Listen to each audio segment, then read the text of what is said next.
Off seasons are tricky because you want to give yourself some time off, but you don't want to take too much time off. So I think you always are trying to find a competitive balance of what's the right amount of time to take off and not. And I'm not saying I figured that out, but I feel like I have a pretty good program. And one thing you always want to do is just, you know, get your body to feeling the best way it can. And for other guys, it's, you know, different things. But for me, it's a mixture of lifting, running, starting my throwing program a little earlier this year, and then really starting to focus on getting my curveball back to where it needs to be, throwing that pitch consistently, and getting back to building, you know, a bigger repertoire of pitches and not just being so, you know, fastball heavy like I was last year.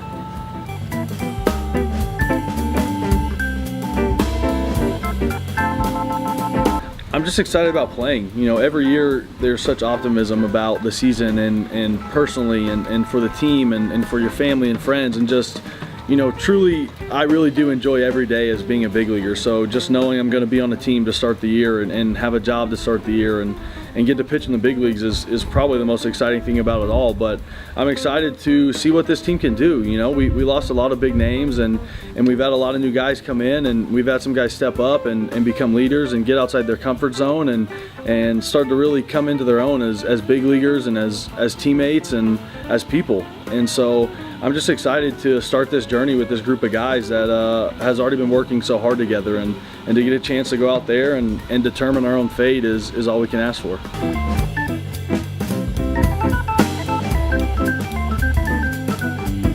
Yeah, it's tough. You know, it's something as players we are definitely preparing ourselves for and educating ourselves and making sure we fully understand, you know, what's going on here. But these rule changes are tough. You know, I definitely understand what they're trying to do by hopefully speeding up the game, but I don't think, you know, these issues are going to help. You know, we want to keep the game the way it's supposed to be played. There's never been a time limit in baseball, and it's just not something that I think any player really wants any part of, from the pitch clock to 3-batter minimum. I mean, determining how a team can use a pitcher, just for me, it doesn't sit well, you know. I know other players feel the same way, and you know, we're talking about changing the fundamentals of baseball and the way the game has been played forever and America's pastime. And I think as players we have a real issue with, you know, changing that. We love the way baseball is played. We think baseball is an art. You know, a lot of us may not talk about it that way, but baseball is a very fine art, and we're turning it into an analytical, science-based game.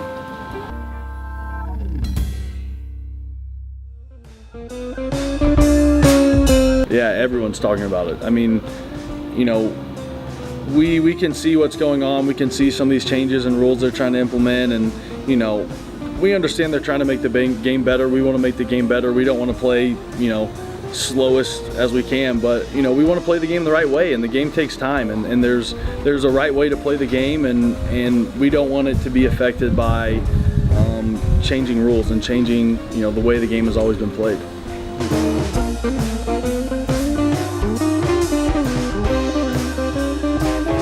I mean, I've had a lot of help, just like everything. I say this a lot, but I just want the people to know that have helped me get here. It's a lot of people behind the scenes. It's a lot of diving into places and going to events and being a part of things that you know, sometimes guys don't make the time for. And I realized from an early point in my career that I really loved Arizona, and I started to build a home here and build a foundation. And as my career continued to grow, so did things off the field. I started volunteering more, going to Phoenix Children's Hospital, Boys and Girls Club, you know, different things like that, where I realized I had this platform, and I don't think there's anything more gratifying than using that platform to benefit others. And with the help of other people in my corner, I've been able to do that now on a bigger stage, and hopefully as I grow, so can that stage, and so can my reach to helping people.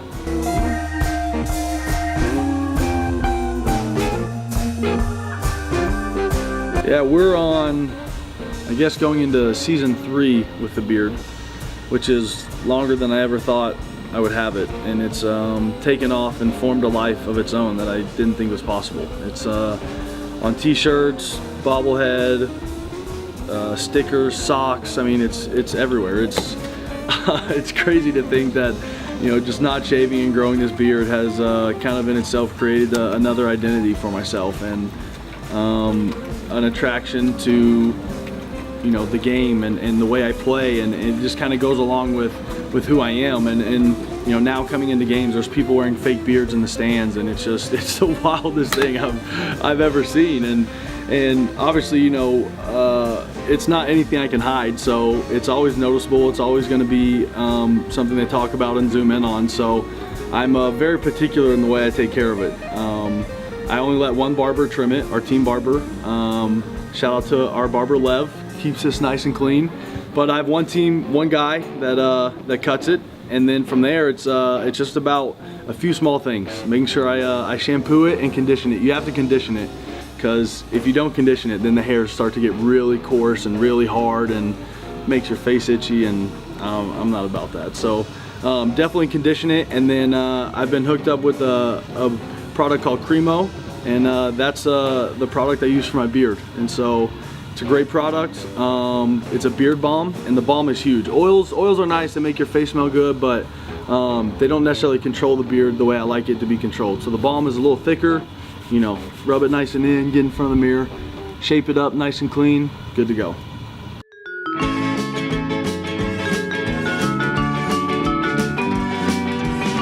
I don't know.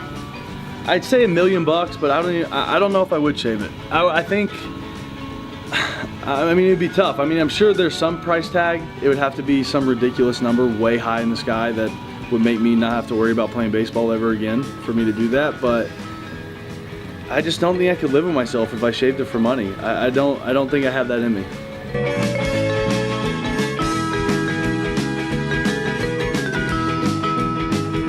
Oh man. I would say one of my hidden talents is I know the words to just about every song.